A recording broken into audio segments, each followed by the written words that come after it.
we'll just start this cemetery video showing you that it's in sections and it's really hilly.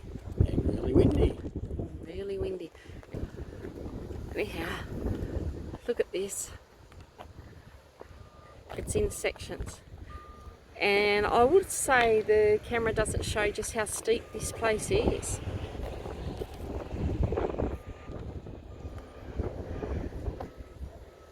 Let's get up to the beginning, John. See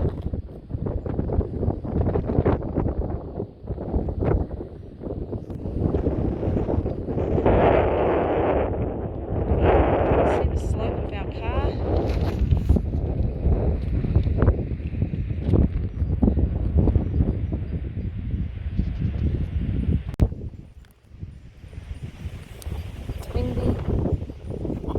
Blow away. Alright, we're in the Tallegalla Cemetery. Dog off his chain. Yeah, so we'll try our best to film this one because it is on a massive hill into a gully, isn't it? Yeah. Yeah, and we're kind of near Woollen or Margon or somewhere. Off the Warrego Highway in Brisbane anyhow. Let's go have a look. So, because it's so windy and hilly here, we're just going to have a sit in the little, what do you call this, gazebo? Yeah. And try to tell you what I found out about this cemetery. So it's called Tallegalla Cemetery, and it's it used to be known as, do you reckon that's Woollen Cemetery? Where? Woollen Cemetery. Well, yeah, that. So on the 2nd of May 1876, Charles Freeman had 10 acres of his land resurveyed for a cemetery and the church. By 1886 it was known as Rosewood Cemetery, and in 1920 the name was changed to Tallegalla Cemetery. The first burial was the son of Mr. Dart. His coffin was carried for 2 miles to the cemetery for burial. I don't know the first name of this boy, and I don't really know anything about him. Now, Charles Freeman, the man that donated this land, is also laid to rest here, as well as his wife Mary and some of their 11 children. Jesus. Yeah. Now, the interesting part, and we've got to find, apart from the Freemans, it'll be good to... TV. Yeah, I know. No children. So the interesting part, we've got to find the Freemans here, John, but also this man called Sid Cotton. Sid was enlisted in the Royal Naval Air Service in World War I, and he invented the Sidcot flying suit. Yeah. Yeah. Now this suit helped protected pilots from the low temperatures and harsh elements experienced when they flew open cockpit aircrafts. So we have to look for Sid Cotton. I could do one of those suits right now. It's very windy and it's quite chilly up here. This suit was used through to the 1950s. And then after the World War I, Sid started doing aerial photography. When World War II was looming, he was given an aircraft and he flew the last civilian plane out of Berlin, taking pictures of the docked German Navy ships with a handheld camera. Can you see that wind? Can you hear that wind? My hair up. It's making my hair up. Okay, quickly. He was then assigned by the British military to head up an elite aerial spy force. This is another interesting bit. It is believed that Sid Cotton is the basis of the fictional character James Bond, who was written by Sid's friend Ian Fleming. Yes. Sid died in 1969 and ashes are buried in the Cotton family grave. So this is going to be interesting. All right, 3 graves of interest, John. 3 plots. Sid Cotton, the Dart, this child surnamed Dart, and the Freemans. Freemans, Cottons and Dart. John, that's who we're going to find. You know what to look up, I'll forget. You'll forget. But anyhow, sorry I gave you all of that right at the beginning, but it's so windy and I know I'm not going to be able to do it too well while we're walking. It's ridiculously. Yeah, and I've got my notebook here trying to stop the wind zooming past the microphone. Anyhow, let's have a look at this cemetery. You know how I said this cemetery is like in layers? I'm going to flick the camera around and hopefully just take notice of how far down our car is.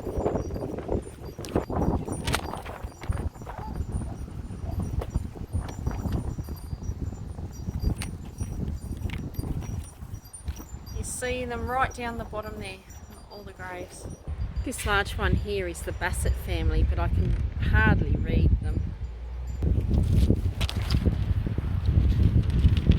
In loving memory of Johann Frederick Sidney, born June 1808, died October 14, 1888. Also Nina Spain, born May 8, 1816, died October 18, 1897. My grandfather was born in 1897.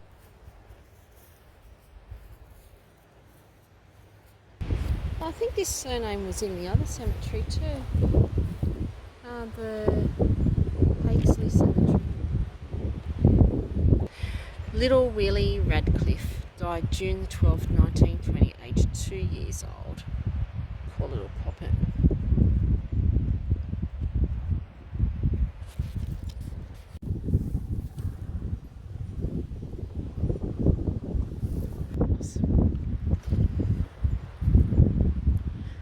Death doth hide but not divide, thou art with Christ, in Christ united still are we, one of God's good men. I like that.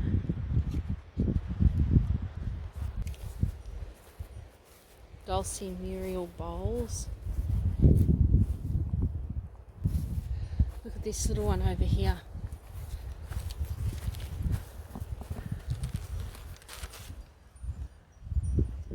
Died April 30th, 1898, aged 9 months.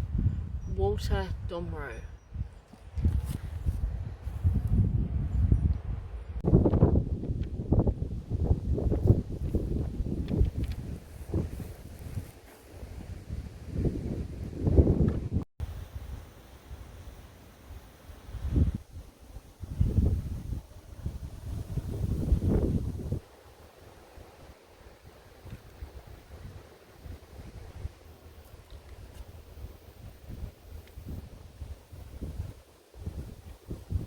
Read that one at all. 1897, I think. Then you got that one here. Alfred Wilhelm, Berlin, 1900. Christine Marie Kratz, 1899. And there is one in the middle, but I can't read it. There's some little children over there we'll go back to in a minute. This one seems very old. Definitely can't read that one.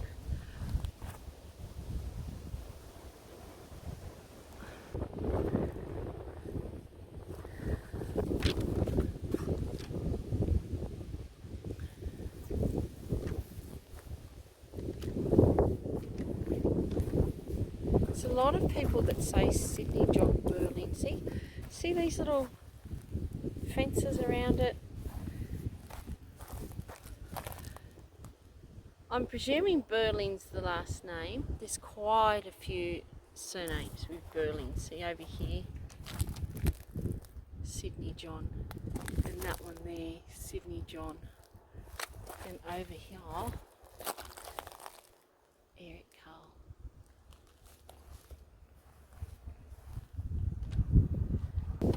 So the Kratz family and the Berlin family, I reckon, were all related. They're all together here. In loving memory, my little sister Clara Meisner, safe in the arms of Jesus.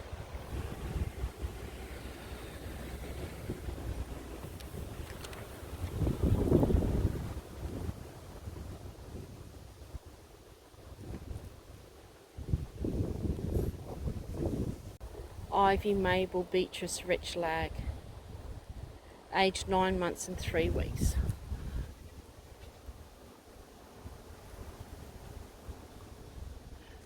This lovely bud, so young and fair, called hence by early doom, just came to show how sweet a flower in paradise would bloom.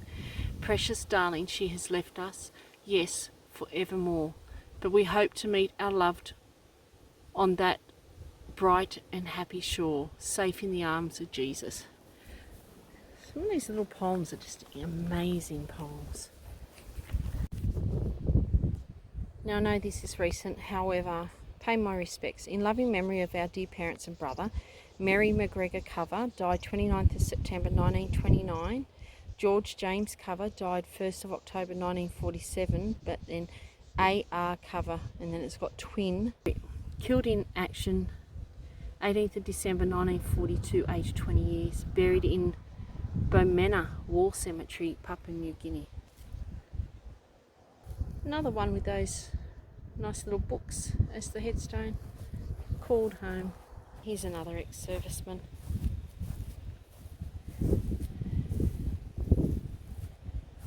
(5115) Sergeant A.W. Johnston. This one is Charles Lane and Elizabeth Ann, his wife, 1918 and 1916.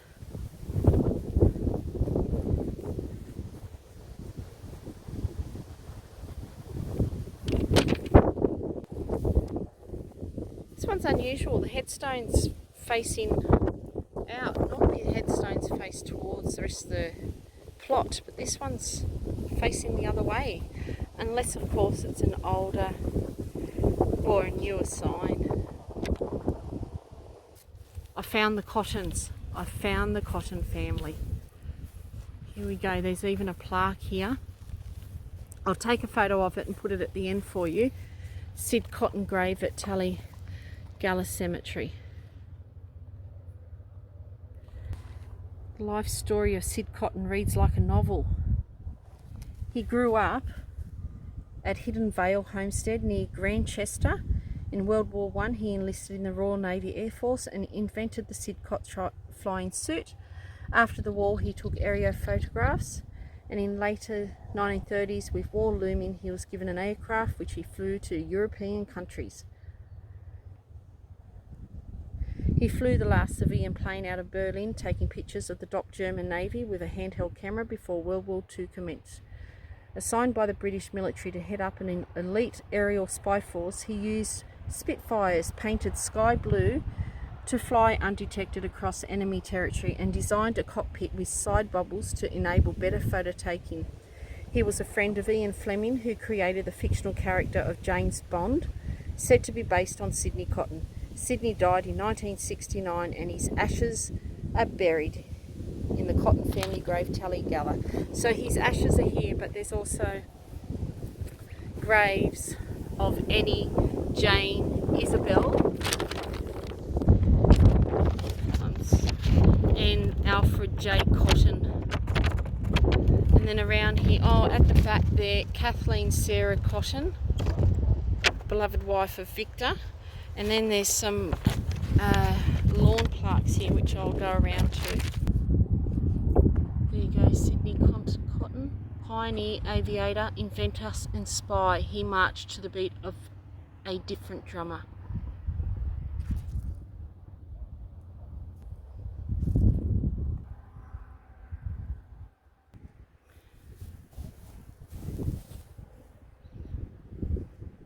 So if you come out to Tallegalla Cemetery, pay your respects to the Cotton family, because Sidney was an integral part of the war. And I think we have a lot to thank him for.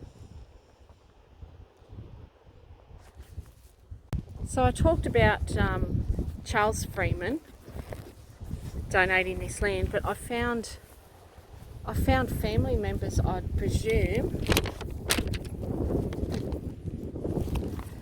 in loving memory of my dear husband and our father Arthur Freeman, and also our dear mother Louisa Eunice Freeman. I would say they're part of the same family.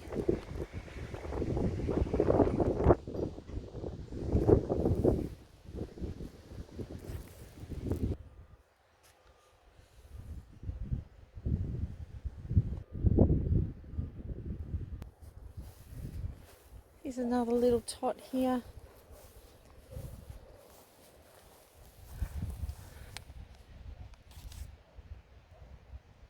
Loving memory of Conrad James, died May 1891, aged 2 months old.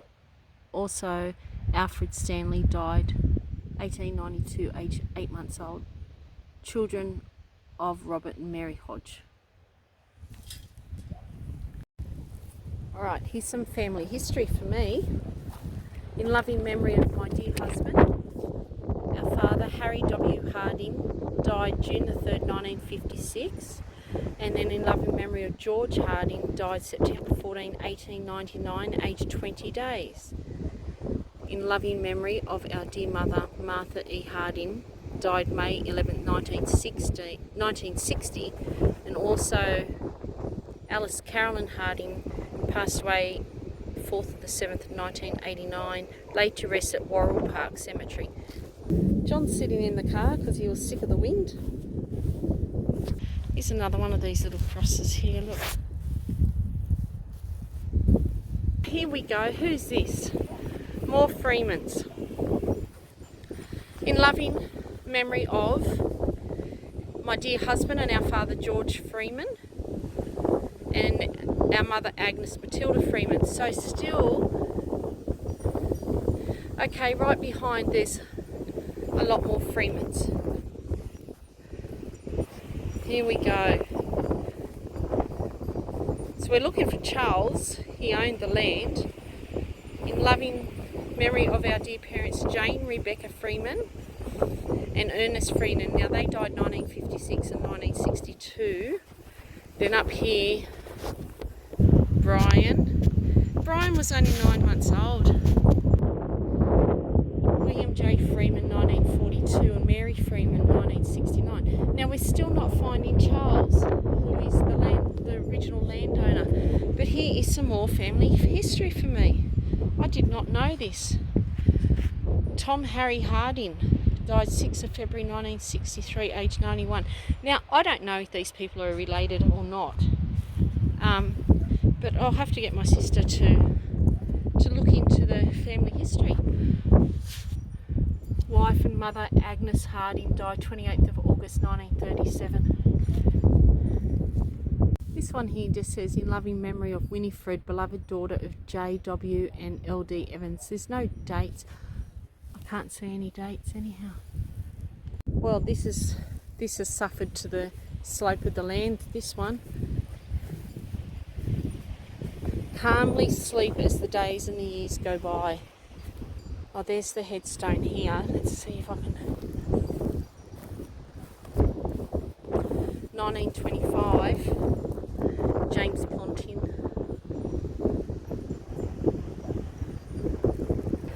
I'm disappointed I haven't found Charles Freeman yet, because I found the rest of his family, but it would be so good to be able to find the actual landowner from that era.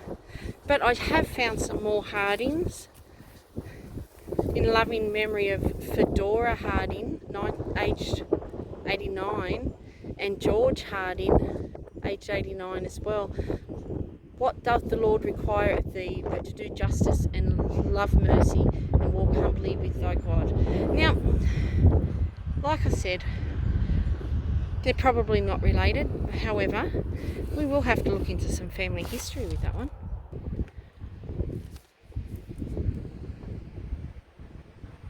More Freemans.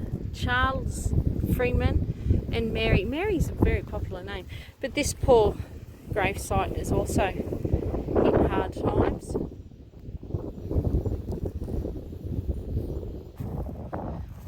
So I've just had to swap over to John's camera because something happened with mine. We'll see how we go with this one. Our dear daughter Lottie Harding. Oh, I love the name Lottie. 1941. Oh, I'd love that name.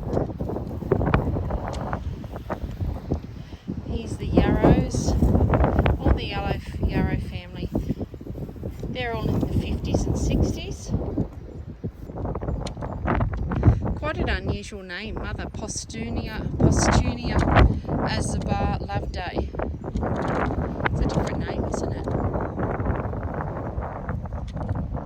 So guys, that's the Tallegalla Cemetery. We've come off the Warrego Highway to get to here. It's on Tallegalla Road. We can't find the first burial site, the son of Mr. Dart.